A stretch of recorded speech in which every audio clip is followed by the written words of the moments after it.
Today's interview with Dr. Naras covers caloric restriction for lean body types, intermittent fasting for men and women, his view of GLP-1s like Ozempic in weight loss and for longevity. What inspires me most about Dr. Naras is his down-to-earth scientist approach to longevity.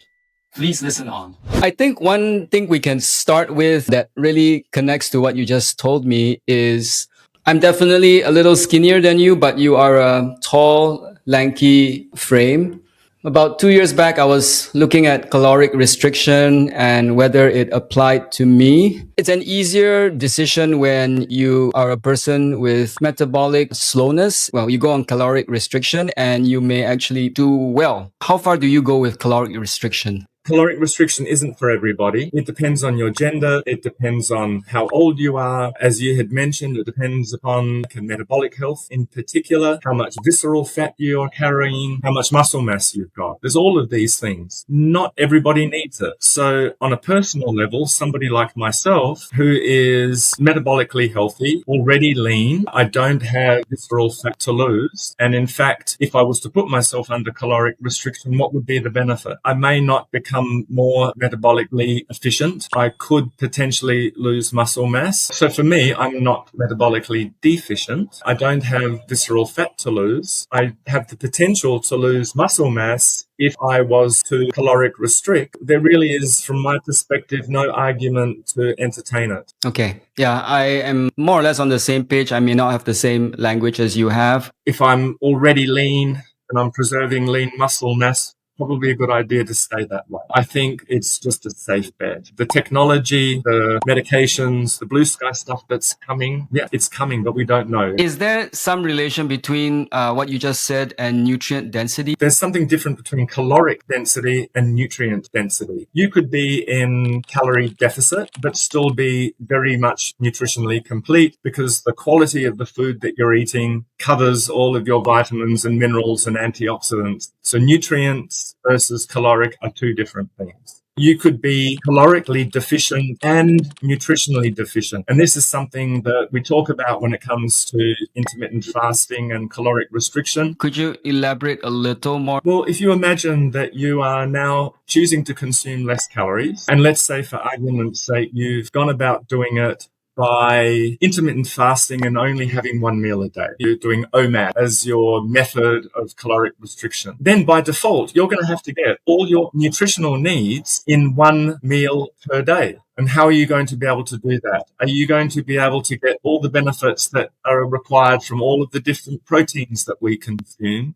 to give all of the minerals that we need? Are you going to get the nutrients from the vegetables and the salad that you're eating at that one meal and the oils only coming from that one big meal? Under some circumstances, certainly you might be able to do that, but in many situations you won't. And therefore that nutrient density is going to be compromised and your health could be compromised. You stated so clearly. Thank you. Maybe we could segue a little into women. Women obviously have a different body type to men when women are premenopausal due to the hormones that are controlling where their fat is distributed. So in general, women will carry less visceral fat than men and they can distribute their fat across the hips in a different manner. Part of this is important for childbirth and storage of nutrients, etc. When a woman starts to go through perimenopause and menopause and we have these hormonal shifts, we also start to see a shift in body fat distribution, and unfortunately takes on a bit more of a male's form where there is the risk for more central abdominal fat. If you could throw in something on how women might do intermittent fasting different than men. So it's the same thing. So under what circumstances would intermittent fasting with a woman not be beneficial? Again, if a woman is very, very lean and they lose even more body fat, losing too much body fat can actually impact a woman's hormonal cycle, and then they'll have an interference or an absence of their menstrual cycle. And so this could have an negative impact on the ability to have a child. So that's something that is unique between males and females. And then the others are very similar to a male, right? If you are metabolically compromised, if you're carrying extra body fat, there's going to be reason to potentially calorie restrict. Ozempic is now being discussed as potential longevity drug, not just a weight loss tool.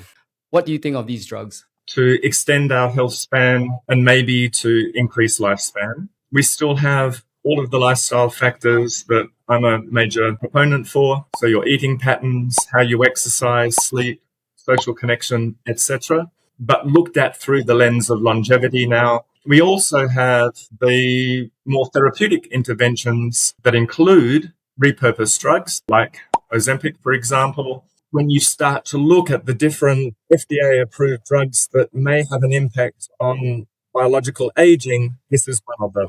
Thank you all for listening to this interview with Dr. Naras Lapsis. Dr. Naras is a PhD molecular geneticist, board-certified anti-aging specialist, and, as we found out recently, a Muay Thai fighter.